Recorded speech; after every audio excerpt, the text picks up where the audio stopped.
రాజ్ కుమార్ రావు కొత్త హిందీ సినిమా భూల్ చుక్ మాఫ్ రిలీజ్ అయి నిన్న గురువారంతో 14 రోజులు అంటే 2 వారాలు కంప్లీట్ అయింది. ఈ 2 వారాల గ్రాస్ కలెక్షన్స్ చూస్తే ఇండియాలో ఈ సినిమా 73 కోట్లు గ్రాస్ కలెక్ట్ చేస్తే ఓవర్సీస్ నుంచి 2 కోట్లు గ్రాస్ వచ్చింది. అలా టోటల్గా 2 వారాల్లో భూల్ చుక్ మాఫ్ సినిమా 75 కోట్లు గ్రాస్ అయితే కలెక్ట్ చేసింది. ఎక్సలెంట్ కలెక్షన్స్ ఇవి. ఇక ఇండియాలో జిఎస్టీ అంటే ఇండియా నెట్ కలెక్షన్స్ జిఎస్టీ తీసేసి గ్రాస్లో చూస్తే 61 కోట్లు ఉంది.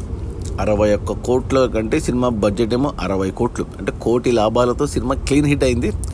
ఇక ఈరోజు శుక్రవారం, ఈ రోజు నుంచి థియేటర్స్లో ఉండదు ఈ సినిమా. ఒప్పందం ప్రకారం అమెజాన్ ప్రైమ్లో ఈ రోజు నుంచి స్ట్రీమ్ అవుతుంది సినిమా హిందీలో. సో ఎవరైనా చూడకపోయి ఉంటే థియేటర్స్లో ఖచ్చితంగా చూడండి. 2 గంటల సినిమా, మంచి ఎంటర్టైనర్, టైమ్ లూప్ కాన్సెప్ట్లో క్లీన్ కామెడీ ఫ్యామిలీ ఎంటర్టైనర్. మరి తెలుగులో ఉంటుందో లేదో తెలీదు అమెజాన్ ప్రైమ్లో, బట్ ఒరిజినల్ హిందీ. నేనైతే చూశాను, నాకైతే నచ్చింది ఈ సినిమా. మళ్ళీ చూస్తాను అమెజాన్ ప్రైమ్లో ఇంకోసారి. అది మన రాజ్ కుమార్ రావు అండ్ వామికా గబ్బీలా కొత్త Hindi cinema, produced by Maddock films, Dinesh vision.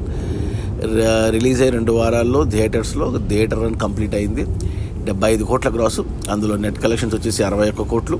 Cinema budget 60 కోట్లు అయితే కోటి లాభాలతో సినిమా క్లీన్ హిట్ అయింది. ఇక ఈరోజు శుక్రవారం జూన్ 5 నుంచి అమెజాన్ ప్రైమ్లో స్ట్రీమ్ అవుతుంది. Okay, bye.